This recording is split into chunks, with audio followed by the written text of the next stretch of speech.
Milkhemet Mitzvah, or in Biblical Hebrew Milkhemet Mitzvah, is the term for a war during the times of the Tanakh when a king would go to war in order to fulfill something based on and required by the Torah without needing approval from a Sanhedrin, such as war against Amalek. In contrast, a Milkhemet Reshut is a discretionary war, which according to Jewish law requires the permission of a Sanhedrin. Unlike Milkhemet Reshut wars, which tended to be fought to expand territory or for economic reasons and had exemption clauses, Milkhemet Mitzvah tended to be invoked in defensive wars, when vital interests were at risk. Applicability in modern times. The categories of Milkhemet Mitzvah and Milkhemet Reshut were applied by the later rabbis to describe wars that place in earlier times, led by or against the kings of the kingdoms of Israel and Judah. The Milkhemet Reshut has not been applied or used since then, because the Jewish people have neither a king nor universally recognized Sanhedrin. There is no religious authority to authorize a Milkhemet Reshut.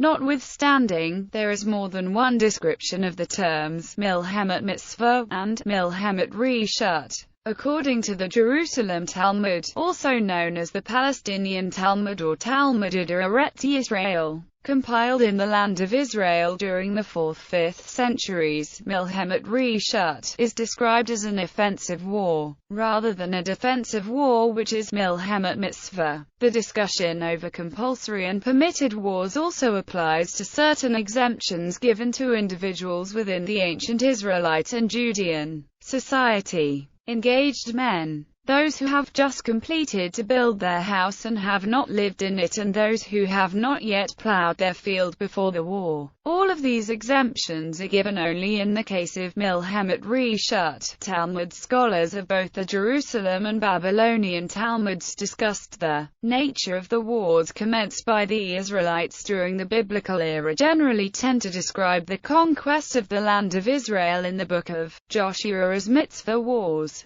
while the wars fought by King David were meant to expand his kingdom, hence regarded as discretionary wars. Modern scholars also suggested that mitzvah wars originally signified a religious act. Questions about the halakhic justification for war again arise in modern times in connection to military operations of and service in the Israel Defense Forces. To the extent that such operations are perceived to be self-defense, they are viewed as examples of Milkhemet Mitzvah. Hence, the dispute over the terms with accordance to modern times coincides with the question, what is Israel's role in the Arab-Israeli conflict? Many Israelis perceive the continuous sparks of violence as attempts to undermine the Jewish state. Most Israelis may regard the modern wars as Milkhemet Mitzvah, defensive, and therefore obligatory. On the other hand, large portions of the Israeli society are secular and do not think about the current conflict in these religious categories or use these historical terms.